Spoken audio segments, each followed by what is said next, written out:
What's up guys, it's Drac, and it's time for another one of these comparison videos where we take an isolated look at a space in the hobby, a place in competitive or casual nerfing, and kind of decide, with all the options stacked up against one another, which one is the best? What's the best way to spend your money? What is the best literal blast for your buck? And today we're looking at rival pistols. For the purposes of this video, I'm going to refer to them all as rival blasters. That's Hasbro's right. They were the first to the market. They kind of built the omnidirectional, spherical, dimpled, golf ball-like foam ball blasting market. And instead of calling it that, we're going to call it rival. That is, of course, Hasbro's brand that they umbrella all of their ball blasting blasters under. But X-Shots decided to call them Chaos, which was an incredibly foolish marketing move, given that Nerf has a rival, Chaos. And then I think that the Sentry X2 falls under the Orbit line. Is that correct? That Dart Zone does. I like when there were only two, I was calling the Dart Zone one the rival to the rival, or the rival squared, because I thought that was cute. Anyway, we have three major entries, three major players into the space. Obviously, I like to modify my blasters, so my Chronos and my Sentry X2 have already been done up Drac style, and then my Meteor over here has not been. When I modify it, I think I'm going to call it Operation Meteor.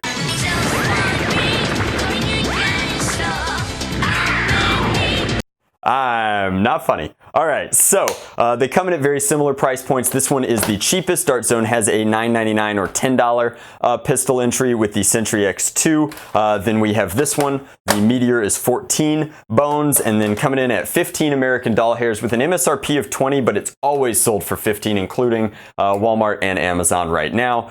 We have the Nerf rival Chronos, and this one looks really slick, but it gets the point across. There's actually more money in aftermarket accessories and clear coat on this blaster than the blaster itself costs. So omitting that, we're going to talk about them in their stock form. These are mostly here for visual aids. So as is the usual, we're going to go through them in order. The Sentry X2 comes from Dart Zone. It's 10 bucks. It holds 6 rounds. It's got a funky sort of internal magazine. You slide rounds in through here. There's a little detent that stops them, and then you close it up. It's got a prime that's very light, and as such, it has the lowest stock performance out of all of them, which breaks my heart. Dart Zone's usually better at performing against stock rival blasters, but I guess they were figuring some things out when it came to the compact nature of a Springer pistol and how you get that plunger volume right, because this only shot about 70 FPS on average in my testing, and that was a little disappointing because both of these bad boys come in at 90 FPS. That's pretty serious. This one came pretty close to 100, which is what they're advertising.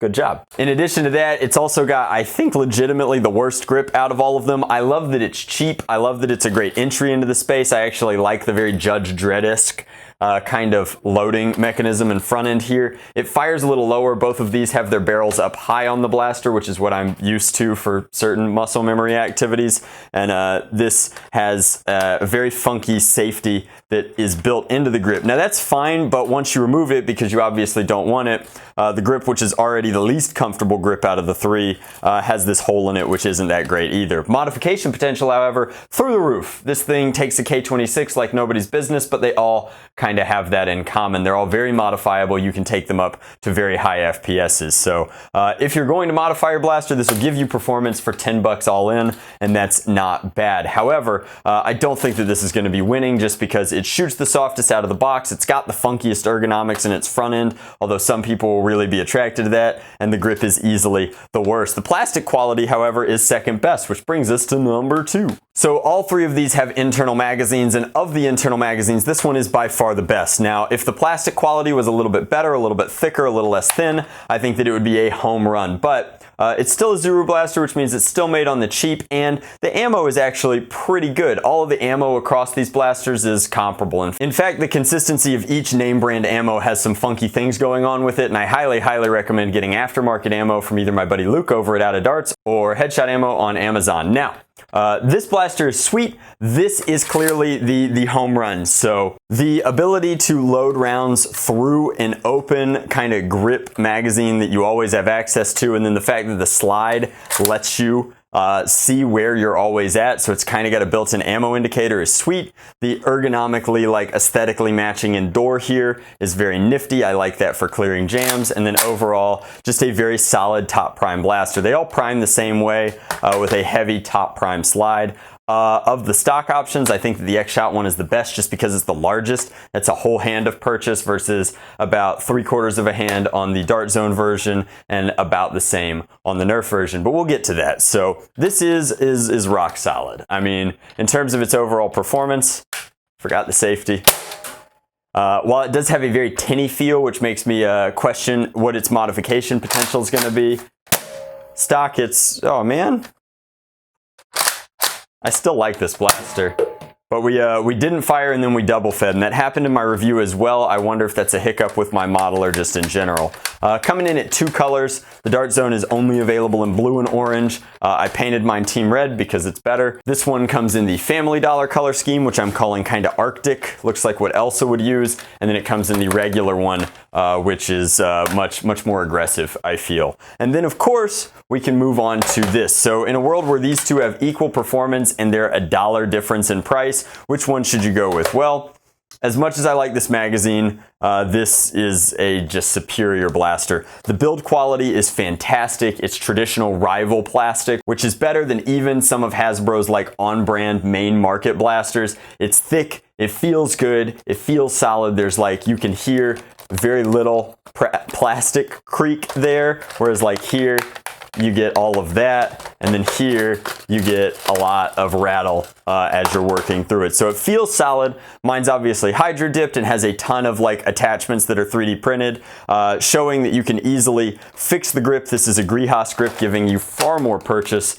on something that admittedly I've thrown a crazy heavy spring into. Then you can add a magnetic holster over here, and then you can add an aggressive sci-fi front end from Germany, giving you something really cool. Can I dry fire this still? Oof. Overall, the safety on this is much smarter. If you are right-handed, it's exactly where you expect it to be, and then the trigger pull on this is far nicer than either of these two, in addition to having just an overall better grip profile. That's smooth, contoured, and very comfortable. I like the Chronos a lot. I think it's easily one of the best rival blasters to date, which is why it's very high on my rival tier list video. Check that out if you're interested in all the rival blasters sorted from Hasbro. So, as is not often the case when it comes to rival pistols, I think that the best is actually the first one to enter. Like, this is a serious contender. It's reasonably priced. It doesn't come with a ton of rounds. This comes with a double your darts package. This holds more. These will both hold 6 rounds, whereas this only holds 5. Modifications can change all of that for anybody, but overall, this is the best product. It's crazy durable. It's crazy comfortable. It has a litany of aftermarket options by virtue of being first to market, and it delivers some serious hits. Given that it's tied for best performance, clearly the best in overall build quality and ergonomic profile, I think that this one is the best. It's pretty difficult to argue that the extra round and a visible ammo indicator, along with a funky integrated magazine like this, is worth taking the hit in terms of like overall holsterability, comfort, and ergo. When prices and performance are set equal, I think that you have to go with the quote-unquote main brand. I don't want to call it name brand because that implies that these are knockoffs and they're clearly very similar, but how many different ways can you make an internal magazine rival ammo pistol? So I think that the Chronos is definitely the best option. I like a ton of different aftermarket includes for it, and I've made a litany of videos about those, but it's not often that the first blaster to market is the best few years in when paired up against its secondary competition. But in this case, I think it, wait. Hobby grade, baby. No, so seriously, the Chronos is the best pistol, but I would be remiss if I did a rival pistol video without shouting out my buddy Luke over at OutofDarts.com and his very novel, very innovative Jupiter machine pistol. Now this costs $100. It's a little cheaper if you build it yourself. It comes in a variety of different colors, but it has the best grip, it has the best features, and you can do that with it. Oh man, hobbyist options are awesome. I felt like it deserved a shout out. The Chronos pistol is the best. If you'd like to purchase any of these blasters, I should have affiliate links in the description box below, but I'm excited to see more rival pistols. I can think of a few more novel and innovative ways to make rival pistols, and this is clearly a step in the right direction. Gosh, it's so cool. All right, so this is called the Jupiter. It's a machine pistol available at OutofDarts.com, but if you're looking for the best bang for your buck, I think it's got to be the Chronos. Thank you guys very much for watching. Much love. Nerf on Drac out.